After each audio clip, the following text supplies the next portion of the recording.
Final Fantasy Dissidia's beta launched this weekend, and will randomly be going in and offline until the latest of the 22nd. It's a good thing they decided to do a beta, because right off the bat, there are problems with the servers. In my attempts to play over the weekend, every match I played was incredibly laggy, or inconsistent, or it would just drop altogether. I believe most of this was because of the inability of region lock. In most games, you have the setting to toggle on and off if you're playing with your country or neighboring countries or all the countries, right? So basically any person in the world is able to interconnect into the same game. So you could have a guy from Israel playing with a guy from America playing with a guy from Japan. And what this does is it makes the game unplayable due to lag. So this world connectivity is going to make matchmaking awful. I've noticed big improvements the next couple days. So maybe today they've implemented some sort of region locking that enables connectivity to be a little more stable. But how does Dissidia play? Well, I find this style of gameplay is pretty similar to Gundam Versus, as in to say it's overwhelming and awkward to control. When you watch gameplay, it looks really fast-paced and action-packed. In reality though, this gameplay is more slow and timing-based. You can't just fly up to a guy and start slashing like crazy and, feel like a cool Final Fantasy character. You have to position yourself and strike only when you're within the correct range.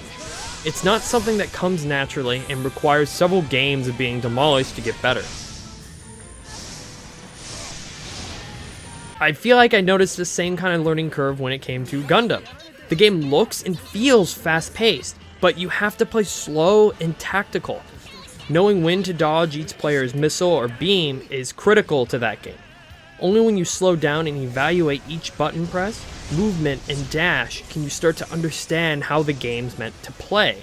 I have to say, the first 5 to 10 games of Dissidia, you're going to feel awful. A clunky, unresponsive joke of a game is how I felt in my first 10 to 15 games, because everything in the game feels laggy, so that adds to this unresponsive feeling the game just initially gives you. So you really have to take the time to get used to that and then start judging it. And that's pretty dumb overall. So if you approach the game patiently, there may be a very fun experience here for you. I mean, this is a 3v3 Final Fantasy game, so I think you owe it to yourself just to give it a little time and see how it pans out. This game is not for everybody, and I foresee a lot of people giving up due to how stiff everything feels though. When you break down the gameplay and start strategizing, working with a team of friends, there's a lot of potential to have fun here. While the beta is live this week and a little bit longer, I highly recommend trying the game out now. You're able to play with 2 of your friends in the beta currently, so there's really nothing to lose. I've only had the chance to play the game solo so far, and man, it was a huge bore. It is definitely meant to be played with friends. The character rotation appears to change every day, so if you don't see a character you like, try the next day. Dissidia needs more content for sure. Thus far, the story mode is just a few short clip cutscenes and does a poor job of producing interest in the title. If they cash in on having an epic story and showcasing why people love these characters, then offline the game can be a hit. We'll have to see how that pans out, but I'm not expecting to be impressed. Let me know how Dissidia has been for you though, as I have had mixed experiences in my own game time.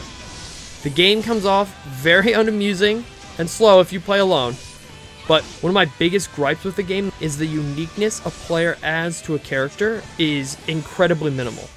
Most of the combat ends up being based on how your spells are equipped or which loadout you choose to go with, or a team's composition of characters. If you had 3 Cloud players in a game, pretty much nothing sets them apart aside from their general skill at playing Dissidia. But the Clouds, there's nothing you can do as Cloud to differentiate yourself from one of the other players. You're all just that character. I don't feel like there's anything at all that sets you apart as your Cloud from that guy's Cloud.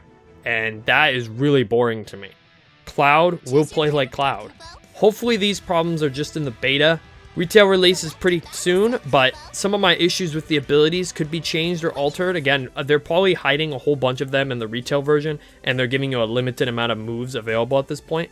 And I'm sure with the way the offline content will work, you'll probably earn abilities through that too, to customize your character, giving you new moves and stuff like that. But I guess I just wish some of the characters had more natural abilities and weren't so reliant on the magic you equip to the character. Because like I said, it ends up being just you as a player. It doesn't matter. It's like whoever you picked is your like persona. It's not important which person you're playing as so much as if you're a good player or a bad player. Unlike Gundam, where maybe whatever Gundam you're using is more critical than how good you are. So if you are on the fence about this game, definitely get on, try the beta now, because you may be horribly disappointed and it would save you a good $65. And I know I'm kind of mixed now and would really only play it if I was playing with friends. I would never play this game alone. I don't find it fun.